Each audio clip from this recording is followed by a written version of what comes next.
Speaker. Through you, Mr. Speaker, and through you to the Premier. Premier, I'm once again honoured to rise in the legislature to speak to you about an important topic to my constituents and all Ontarians, in fact, the future of Line 5. The impact of Line 5 shutdown would be truly devastating, not only for Ontario, but for Michigan, Ohio, and Illinois, as well as Quebec. A Line 5 shutdown puts at least 15% of Northwest Ohio's fuel supply at risk, as well as more than half of the jet fuel supplies for the Detroit Metro Airport. Line 5 supplies 65% of the propane demand in Michigan's Upper Peninsula and 55% of Michigan's statewide propane needs. The light crude transported by Line 5 feeds refiners in the Upper Midwest and Eastern Canada. Speaker, can the Premier please share with my constituents and the House the importance of the Ontario-Michigan partnership and the need to continue to work together on Line 5 and energy infrastructure projects on both sides of this border? Thank you.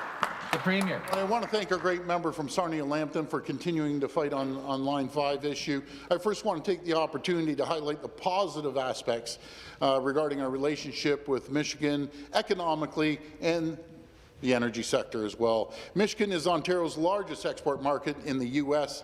and the largest source of imports, Mr. Speaker. It is Ontario's largest two-way trading partner in the U.S. with $82.3 billion in total two-way trade. Close to 600,000 jobs in Michigan depend on trade and investment with Canada. Michigan continues to be a major importer of Ontario electricity. Mr. Speaker, these are big numbers here. In 2020, close to half of Ontario's energy exports were sent to Michigan. That's 9,835 gigawatts compared to what we received off them, only 26 gigawatts. So that's good that we're exporting our energy down there.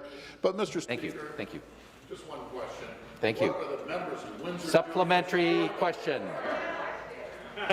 Thank you. Well, thank you, Speaker, and my supplementary question is back to the Premier as well. Premier, as we have discussed Enbridge Line 5 crossing at the Mackinac Straits, a line which has been in service without leaking since 1953. That is a track record of success and responsibility by everyone involved. For more than 65 years, Line 5 has delivered light oil and natural gas liquids that heat homes and businesses, fuel vehicles, and power industry in the Great Lakes states. In May of 2016, during the Obama administration, the United States Pipeline and Hazardous Material Administration, the federal regulator in charge of pipeline safety, commissioned an extensive safety review that found no serious problems with this operation. In June of 2020, a follow-up report concluded that a reported displaced anchor had placed no threat to the pipeline. If people know about these enhanced measures, would anyone favour a total cessation of Line 5 activities as opposed to, say, fortifying and potential weak points to further reduce the risk of leak? Speaker, can the Premier please share what impact the decision of closing Line 5 would have on the working people in my riding and in the Great Lakes states and Quebec and Ontario? Premier to reply. I'd like to thank the member. The member is 100% right, Mr. Speaker, about the negative impacts and this decision will have on the working people of Ontario and Michigan.